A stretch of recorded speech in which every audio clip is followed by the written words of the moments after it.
Hey everybody, welcome back to my channel. Okay, तो आज मैं तुम लोगों को एक ऐसे मोमेंट के बारे में बताने वाली हूँ जो मैं कभी किसी को नहीं बताना चाहती। पर देखो, अब मैं यहाँ इंटरनेट पर सबके सामने डाल रही हूँ क्योंकि तुम सबको ड्रामा पसंद है और मुझे अपनी बेइज्जती करवाना ही।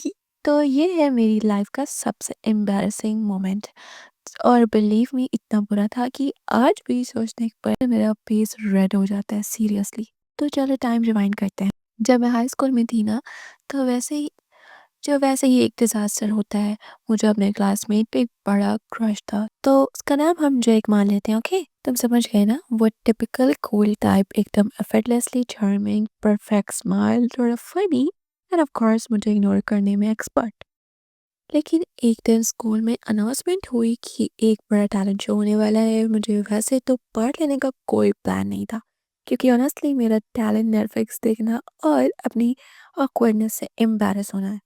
पर फिर जेक ने कैजुअली बोला, मुझे वो लड़कियां पसंद हैं जो कॉन्फिडेंट होती हैं और स्टेज पे अपना मैजिक दिखाती हैं एंड पार्टिसिपेट करती हैं और तब मेरा दिमाग घूम गया। उस मोमेंट में मैंने डिसाइड कर लिया, ये है मेरा चांस, इससे जेक इम्प्रेस होगा। एंड एक ब्रिलियंट प्लान लग रहा था, लेकिन पर मेरे टीनेज वाले ब्रेन को लगा ये एकदम फूल प्रूफ आइडिया है।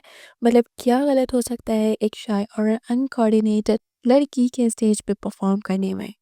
तो फिर मैंने सिंगिंग के लिए साइन अप कर दिया, ठीक है। अब मैं क्लियर कर दूँ, मुझे सिंगिंग पसंद नहीं है, लेकिन सिर्फ शावर में और सिर्फ तब जब कोई ना सुन रहा हो, तब मैं गा लेती हूँ। पर क्या इस चीज़ ने मुझे स्टेज पे परफॉर्म करने से रोका?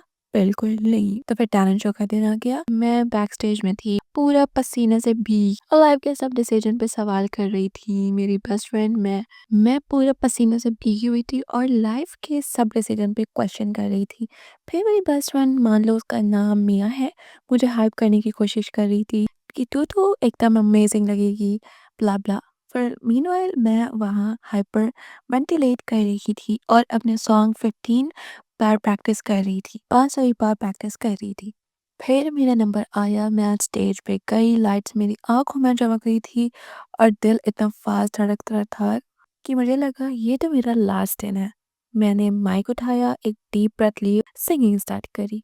शुरू के कुछ सेकंड्स में सब ठीक लग रहा था, लोग सुन रहे थे, क्लैप भी कर रहे थे।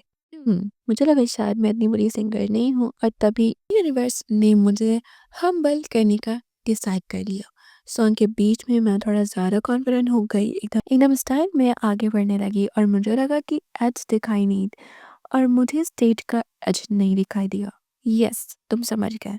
मैं गिरी स्टेज से सीधा नीचे। स्टूडेंट सबके सामने मेरी हो गई बेइज्जती। एक सेकंड में मैं पूरा परफॉर्मेंस मोड में थी और अगले ही सेकंड हवा में उड़ते हुए नीचे गिर गई। और आइसिंग ऑन द केक, मैं ड्रामा टीचर के कॉफी टेबल पर लैंड की, टेबल टूट गया, कॉफी सब जगह बिखर गई और पूरी भरी सभा में मेरी बेइज्जती हो गई।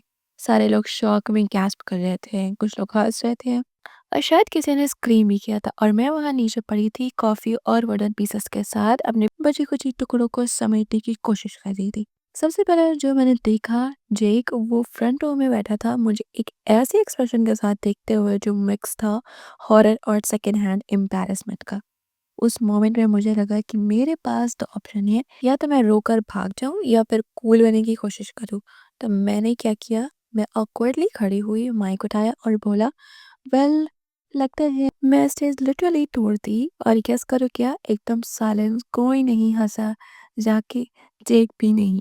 उसके बाद मैं पूरी ब्लैकआउट मोड में चली गई। मुझे याद है कि मैं बैक स्टेज भाग गई और बाकी शो के लिए छुप गई। बाद में मुझे पता चला कि मेरा परफॉर्मेंस स्कूल का हॉट टॉपिक बन गया था, लेकिन मेरे सिंगिंग के लिए नहीं, द फॉल के लिए। और यही बस इतना कहूँगी, अगर उससे पहले उसे पता नहीं था कि मैं एग्जिस्ट करती हूँ, तो अब उसे पता चल गया था, सैडली गलत रीज़न के लिए।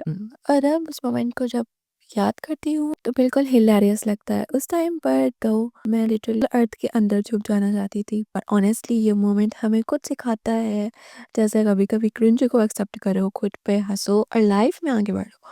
तो हाँ, ये है मेरी लाइफ का सबसे एम्बैरसिंग मोमेंट। अगर तुम सबको ऑकवर्ड या एम्बैरस फील करते हो, तो बस याद रखना, कम से कम तुमने अपने क्रश के सामने एक टीचर के कॉफी टेबल नहीं तोड़ा।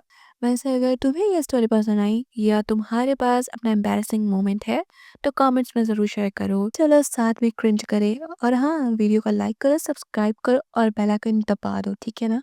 ताकि हम ताकि तुम मेरी अगली बेइज्जती मिस ना करो।